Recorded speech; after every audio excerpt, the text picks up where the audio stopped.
أعوذ بالله من الشيطان الرجيم بسم الله الرحمن الرحيم আলহামদুলিল্লাহ আমরা আজকে জয়নুদ্দিন হাফিজিয়া মাদ্রাসায় দ্বিতীয় তলায় বসে আল্লাহ তাআলার বিশেষ নিয়ামত যে আমরা এই মাদ্রাসায় উপস্থিত হতে পেরেছি এবং লেখাপড়া করার সুযোগ পেয়েছি।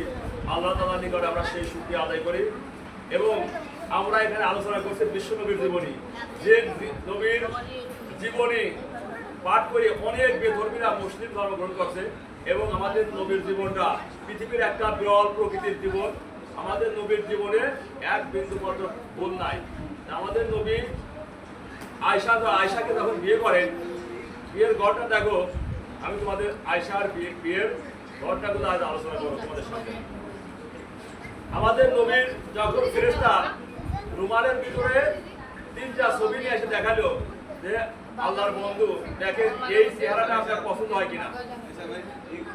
যখন এই চেহারা দেখালো এবং আল্লাহ তাআলা এই বিয়েতে রাজি এবং এই বিয়ের পাত্রী হচ্ছে হযরত আবু বকরের মেয়ে, নাম হচ্ছে কি তোমরা বলতে পারো? আমাদের নবীর ছোট স্ত্রীর নাম কি? নাম আয়েশা। আমাদের নবীর কাছে যখন এই কথা বলতো, আমাদের নবী তখন খোঁজ করে আবু বকরের বাড়িতে চলে গেল যে আমি আয়েশা একটু দেখে আসি। এখন যা দেখে আয়েশা ছোট ছোট বাচ্চাদের সাথে তার বান্ধবীর সাথে পুতুল খেলা করতে, তার বয়স তখন 6 বছর। কয় বছর? পুতুল নিয়ে খেলাধুলা করতেছে, অর্থাৎ আয়েশার বয়স তখন মাত্র 6 বছর। এখন দেখো অনেকগুলো পুতুল, আমাদের নবী দ্বারা আয়েশার একটা পুতুল একটা দশ ধরে বলতেছে, আয়েশা তোমার এই পুতুলটার নাম কি? তো বলতেছে এটার নাম ঘোড়া। এটা ঘোড়ার আবার পাখনা কেন? ঘোড়ার কি পাখনা থাকে? এই কথা বলার সাথে সাথে ছোট 6 বছরের বলা চলে শিশুই আমাদের নবীর স্ত্রী আয়েশা, তখন স্ত্রী হয় নাই, আয়েশা বলতে, হে আল্লাহর নবী আপনি কি জানেন না যে সুলাইমান নবীর একটা ঘোড়া ছিল, ঘোড়ার পাখা ছিল। যখন এই কথা বললো তখন আমাদের নবী মুস্কি একটা হাসি দিল এবং সে হাসিতে তার আমাদের নবীর কিন্তু দাঁত বাড়ায় না, হাসতে মুস্কি, কিন্তু সেদিন এত ধরে হাসি আসছে আমাদের নবীর, নবীর সমস্ত দাঁতগুলো বের হয়ে গেছে। আমাদের নবীর যখন দাঁত বেরোতো, দাঁত মুক্তা দানার মতো একদম মনে হচ্ছে শরীর থেকে মুক্তা ঝরে পড়তেছে যখন হাসিগুলো দিত আর কি। আয়েশা বিয়ার পরে এই ঘটনাগুলো আলোচনা করছিল, তো এগুলো আমরা যাবো না ওইদিকে। আমাদের নবী এই কারণে হাসলো যে আয়েশা এই এত ছোট মানুষ এই জিনিসটা জানলো কিভাবে। আর এই কারণে আল্লাহ তাআলা আমাদের জিবরাইল আলাইহিস সালামের মাধ্যমে তার ছবি আমাদের নবীকে দেখাইছে, যেটা তোমাকে পছন্দ হয়। এই বিয়ের ঘটক কিন্তু আল্লাহ নিজেই। এই জন্য অনেক বেধর্মী নাস্তিক আবু জেহেল মার্কা মানুষেরা মনে করেন নবী হচ্ছে নারী পূজারী, এরা এত বিয়ে করার কারণটা কি? কিন্তু আসলে আমাদের নবীর বিয়েগুলো বেশিরভাগই নবীর ইচ্ছায় করে নাই, নবীর আল্লাহ তাআলার ইচ্ছায় তার বিয়েগুলো হয়েছে। যাই হোক, আমাদের নবী যখন বাড়ি চলে যায় চিন্তা করলে আমি এখন এই আয়েশার বিয়ের প্রস্তাব আমি কার দিয়ে পাঠাবো, বিভিন্ন টেনশন করতে আমি কার দিয়ে এই বিয়ের প্রস্তাব পাঠাবো। আমাদের নবীর এক বান্ধবী ছিল, নাম কওলা। নাম কি? কওলা। কওলা দিয়ে বললো, কওলা আমি স্বপ্ন যোগে এটা দেখেছি এবং আল্লাহ তাআলা জিবরাইল আলাইহিস সালামের মাধ্যমে আমার এই ছবি দেখাছে, কিন্তু আমি এখন এই বিয়ের প্রস্তাব কিভাবে দিই? দেখুন, আবু বকরের স্ত্রীর নাম ছিল রুমানা। নাম ছিল কি? রুমানা। এরপর রুমানার কাছে কওলা চলে গেল, যাওয়ার পরে বলতেছে আমি আপনার কাছে একটা প্রস্তাব নিয়ে আসছি। বলে কি প্রস্তাব? যে একটা বিয়ের প্রস্তাব নিয়ে আসছি। এখন আবু বকরের স্ত্রী বলতেছে কার বিয়ে? বলতেছে তোমার ছোট মেয়ে কনিষ্ঠা মেয়ে আয়েশা। এই কথা বলার পরে সেই সময় তারা আশ্বাস হয় এই কারণে, ওই সময় ছোট ছোট মেয়েরও বিয়ে হতো, 6 বছর 7 বছর 8 বছর মেয়েদের বিয়ে হতো। আমরাও দেখছি যে আগে, কিন্তু এখন আইনের বেড়া তলে সরকারি প্রতিবদ্ধতা থাকার কারণে ছোট মেয়েদের বিয়ে দেওয়া এখন আইনের দৃষ্টিতে নিষেধ, কিন্তু সেই সময় নিষেধটা ছিল না। ইতিমধ্যে যখন রুমানা বললো, রুমা বলতেছে অর্থাৎ আবু বকরের স্ত্রী, যে এই প্রস্তাবটা কার? যে বলতে এটা বিশ্বনবীর প্রস্তাব, এবং এই প্রস্তাব শুধু বিশ্বনবীর কাছ থেকে আসে নাই, এটা আসমান থেকে পয়সা হয়েছে। এই কথা যখন বলল তখন আবু বকরের স্ত্রী রুমানা এই প্রস্তাবে রাজি হয়ে গেল, এবং এক পর্যায়ে তাদের 9 বছর আবু বকরের এই ঘটনাটা হওয়ার পরে 9 বছর যখন বিয়ে হয়ে যায়, বিয়ে হওয়ার পরে 9 বছর পরে, অর্থাৎ যখন বয়স আয়েশার বয়স যখন 9 বছর হয়, তখন এই বিয়েটা হয়তো আমাদের দেশে বলা হয় চলন হয়। 9 বছর বয়সের বিয়ে কি হয়, অর্থাৎ 9 বছর যখন বয়স হয় তখন বিয়েটা প্রথম পড়ায় রাখছিল, তারপরে 9 বছর বয়স যখন হয় তখন তার বিয়েটা আমাদের নবীর বাড়িতে যায় আয়েশা। 9 বছর বয়সের মেয়েরা কত ছোট, কিন্তু আসলে বর্তমান যুগের মেয়েদের মতো 16 বছর 18 বছর যদি বিয়ে হয় না, 9 বছরের মেয়েরাও কিন্তু বাচ্চা মেয়ে। আমাদের নবীর ঘরে যখন গেল, যাওয়ার পরে তখন আয়েশা কি করে, ওই তার বান্ধবীদের সাথে বিভিন্ন ধরনের খেলাধুলা করে, আবার দৌড়াদৌড়ি করে। আমাদের নবী কি করতো, আয়েশার সাথে রাতের অন্ধকার জ্যোৎস্না রাত্রে বলতো, আয়েশা আসো আমরা দৌড়াতে পাল্লা খেলি, দেখি না পারে। কিন্তু আমাদের নবীর সাথে দৌড়াতে পাল্লা পৃথিবীর কেউ আছে? আমাদের এই পৃথিবীতে কোনো শক্তিও আমাদের নবীর সাথে কেউ পারবে না, দৌড়ানে আমাদের নবীর সাথে কেউ পারবে না।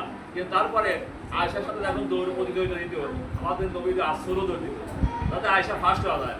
তখন দৌড়ের পাল্লা পর্যন্ত যখন পৌঁছে গেছে, আয়েশা 2 হাত আগে চলে গেছে। আয়েশা বলতেছে, আল্লাহর নবী আপনি তো আমার সাথে পারেন নাই, ফার্স্ট স্বামী। এখন আমাদের নবী মুস্কি হাসি দিয়ে বলতে, তুমি ফার্স্ট হয় আজকে।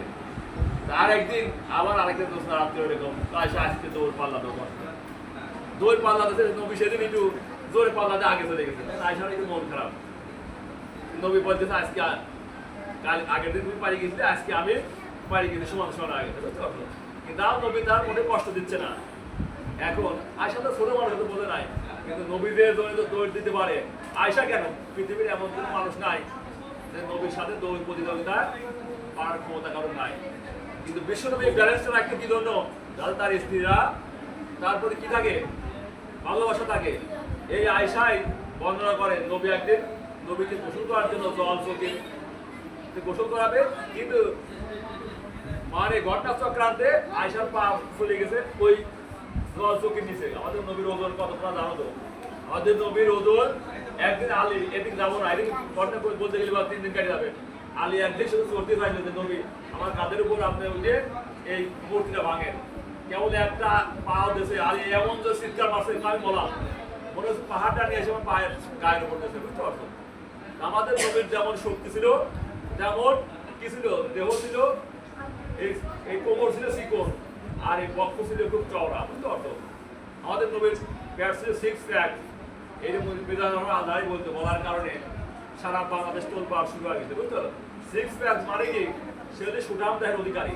যেমন যারা জিমনেশিয়ামে কাজ করে তাদের দেখবা 6 প্যাক। আমার এক ছাত্র কাজ এখানে জিমে কাজ করে, তার এই জায়গার গোলগুলো এরকম কুয়া কুয়া, আমরা এরকম বক্সের বাড়ি আমার হাত পাইয়ে থাকে। বুঝতে পারছো? অর্থাৎ সুঠাম দেহের অধিকারী তাদের দেহ থাকে কিভাবে 6 প্যাক। আমাদের নবীর ছিল সেই শক্তি। যাই হোক, এখন আমাদের নবীর যখন জল চোখের পর উঠছে, আয়েশার পাওয়াটা ঘটনা করবে, তার আঙুল নিচে পড়ে গেছে। নিচে পড়ে আঙুলটা ফাইটে রক্ত বেরোচ্ছে, পানির সাথে রক্ত চলে যাচ্ছে, কিন্তু আয়েশা কিছুই বলতো না। আয়েশার কিন্তু বিশাল কষ্ট হচ্ছে, কিন্তু আয়েশা চিন্তা করতে, আমি তো এখন বলে দিই তাহলে বিশ্বনবী জল চোখেতে উঠে পড়বে, আমি মরে যাবো। আমার যতই কষ্ট হোক, যাদের বিশ্বনবী এই জল চোখের থেকে দাঁড়ানো লাগে। এই জন্য আয়েশা বলতেছে না যে আমার পাটা, আমার আঙ্গুলটা জল চোখের নিচে পড়ে গেছে। এরপরে আমাদের নবী যখন গোসল করেছে, এখন দেখে যে পানির সাথে রক্ত চলে যায়, কিন্তু রক্ত কোথায়?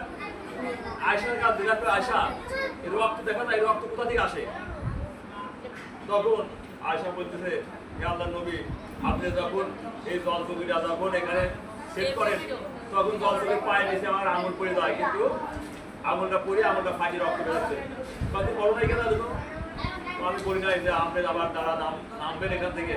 আমি চিন্তা করলাম আমাদের পরিবার ভাই দাও, তো আমি বিশ্বনবীকে আমার এখান থেকে আমি ডাকতে বলবো না।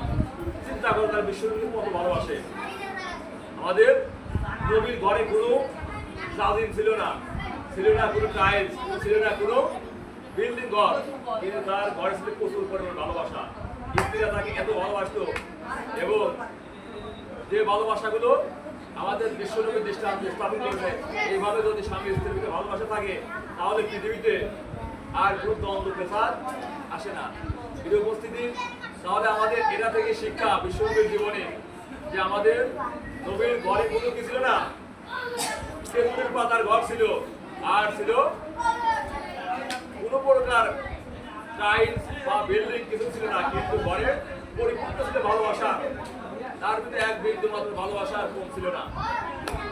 উপস্থিতি, আমরা বিশ্বনবীর জীবনে আয়েশার জীবনে, তার বিবাহিত জীবনে শুনলাম। আমাদের এই জীবনী থেকে যে শিক্ষাগুলো আছে, আমাদের এই শিক্ষাগুলো বাস্তব জীবনে আমরা কাজে লাগাবো এবং আমাদের সমাজে এবং আমাদের মা বোনদের ভিতরে যাতে এই দ্বন্দ্ব না হয়, স্বামী স্ত্রীর ভিতরে সুন্দর সম্পর্ক থাকে, এইটার জন্য আমরা লালন পালন করতে পারি। এই আশা ব্যক্ত করে সবার সুন্দর এবং আনন্দময় জীবন কামনা করে এখানে শেষ করছি। আল্লাহ হাফেজ।